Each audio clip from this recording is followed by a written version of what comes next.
25 grams per day is what the recommended amount of, in terms of you should eat no more than that per day. Okay. Do you know how much the average American consumes per day of added sugar? I don't even want to try to comprehend. Just take a guess. I don't know, like 3-4 times that probably. 3 times that. Added sugar. 3 times. I actually I was underestimating. 75 grams of added sugar is what the average American consumes per day. That's 3 times the cutoff. And this isn't the sugar that's in fruit.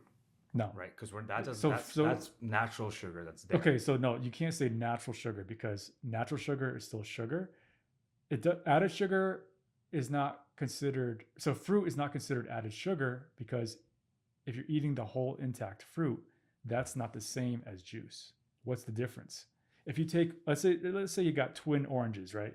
Twin oranges are identical oranges. One of them you eat whole.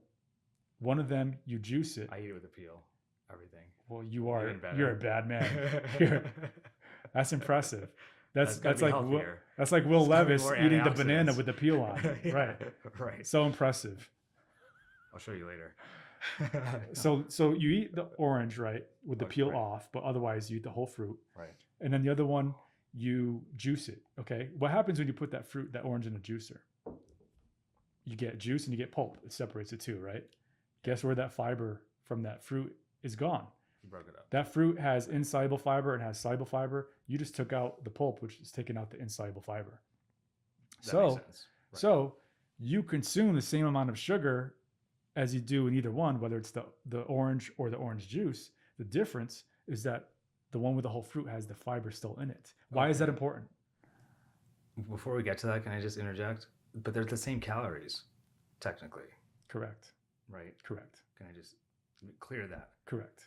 Because there is a misconception that, okay, they're the same calories, so calories are calories. So tell us why they're not. Before I get to that, because calories is a 2-hour discussion by itself. I know. Let's get to the gist of just for this juice. It's a simple thing that probably like. So back to my question: why does that matter in the whole fruit as opposed to the orange juice if it's the same amount of sugar? Right. The fiber slows down the absorption of the sugar. Okay, so basically there's different types of sugars. There's carbohydrates as a whole. There's different types of carbohydrates. Okay, you have starches and you have simple sugars. Starches, long chains of glucose. Okay, there's amylopectin and there's amylose. Those are the 2 types of starches. Cellulose, which is in fiber, is a starch, but you can't absorb it because you don't have the enzymes to cleave the bonds between the glucose. So carbohydrates, you have amylopectin, amylose, which are the starch. Okay, then you have the simple sugars. You have the disaccharides. Okay, you have sucrose, you have lactose.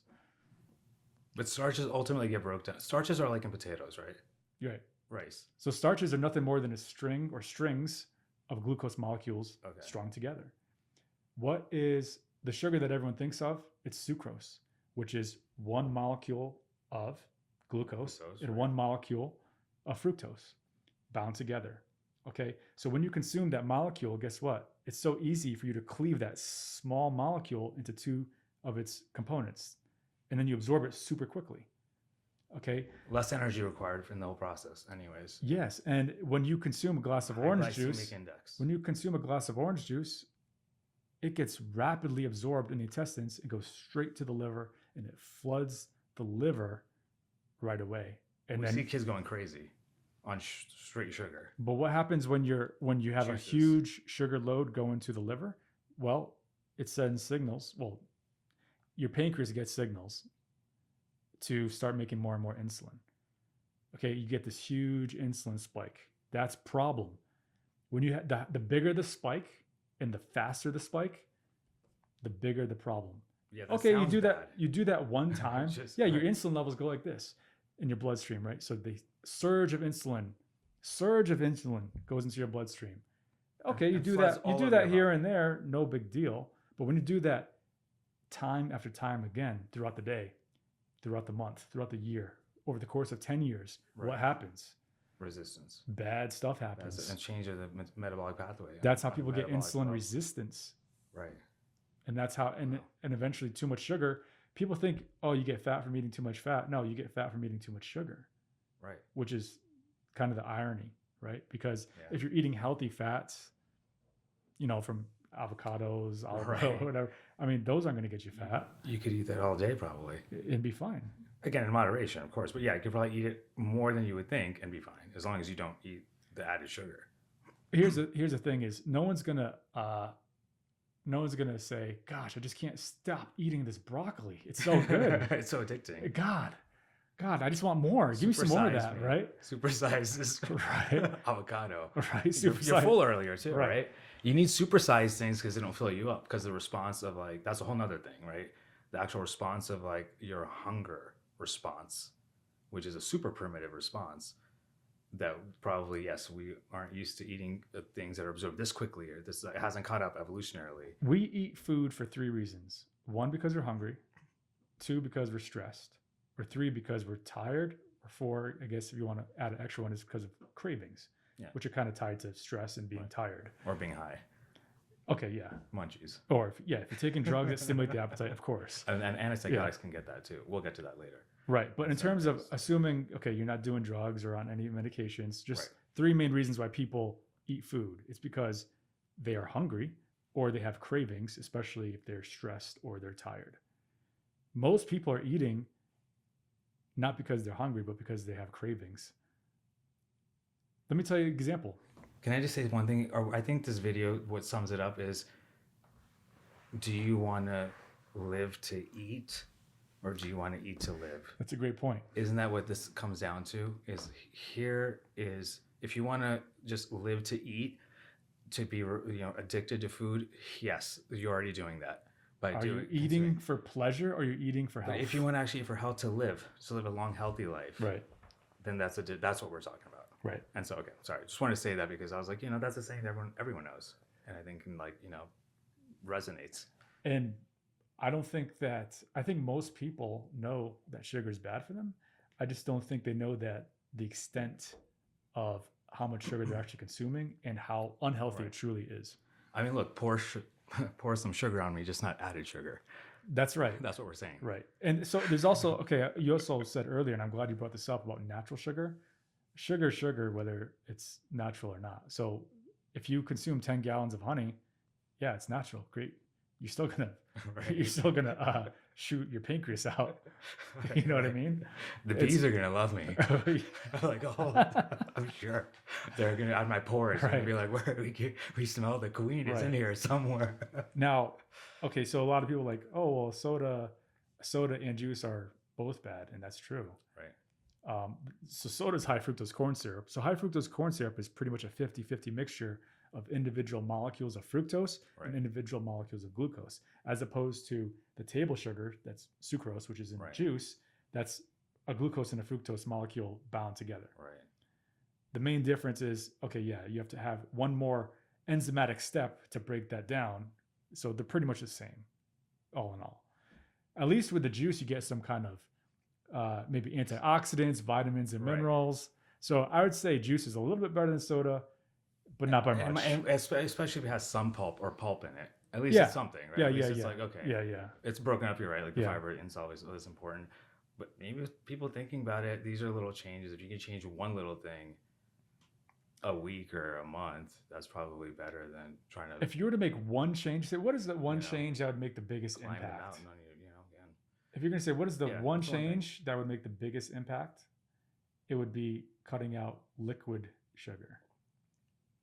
And so cutting out soda. That's not a lot of drinks. Yeah, cutting out soda and cutting out juice.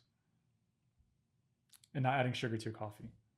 That's another thing. Starbucks, syrups. Okay, so then give us some examples of alternatives. People love, like, okay, now that you told everyone, thou shalt not do this, what shalt thou do?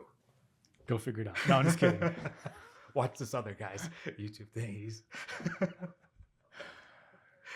So he is like, Jesus, check out this guy. So that's so the thing is, I mean, it's this.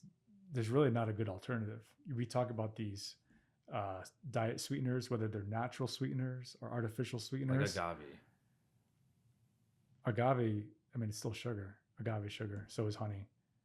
Okay. And artificial and natural. So natural sweeteners like monk fruit extract, I'd say is probably your best bet. It's not the same as sugar. Okay. Even a lot of these artificial sweeteners, and I know the studies that showed that compared about not They're good. better than sugar, but they still come with. They're not perfect. Even but I think like stevia or whatever was. I think wasn't it that it's better again with quotations, at least with date that looking back at the studies. You're right though. All the other ones are like not good. Yeah. Not that it matters. Sometimes people like just to make a like just like in psychiatry, the lesser of the evils or harm reduction. You Right. just have to think of like, okay, this is a hard jump. It takes 2 weeks for your taste buds to turn over, anyways. The addiction to sugar straight from your taste buds About is 2 to at 3 least going to weeks. take 2 to 3 weeks. Right. So that's the hardest part. That's like any addicts. I can think of so many poets. You think of like Val Yeah. and Rumi, of like these poets that talk about the hardest part of the addiction is that. Of course, the hardest part is changing the habits of like your lifestyle, the friends that you hang out with, doing this stuff. We all love going to drinking smoothies and Burger King. That's hard. That's hard to change. That's the hardest part to change. Well, smoothies can be good or bad. It depends on what you're putting in them. And who you're with. So also too, like if you're going to be juicing, it's one thing you're juicing vegetables because there's no sugar or minimal sugar in vegetables, right? Right. Like very minimal. Right. So straight so even though you're vegetable taking out the juices. fiber, it's still better to not take out the fiber of that Right. kale. But if you're going to be juicing kale and spinach, okay, well, at least you're not really drinking sugar. You're still removing the fiber, but at least you're not taking out the Right. fiber. So I mean the sugar. So Yeah, no, you bring up some amazing points because in mental health and psychiatry, there's been a direct association, I would say, of a rise in ADHD, anxiety, depression, even bipolar disorder, which, questionable, of course, in terms of the true validity of, but let's just say mood disorders in kids, autism with behavioral disturbances, estrogen-related disturbances, and right on behavioral and psychological effects, which there's a bunch of different things. Nutrition is a huge thing because that's what you put in your body every day, and kids' diet is horrible. And you're right, it's because it's cheaper to have added sugar foods. I remember reading this book about Virchow, Virchow's triad about how thrombosis it's cheaper happens. not only just to And make, Virchow, yeah, but also because the food lasts longer. it lasts longer. It's preservatives and it's addicting.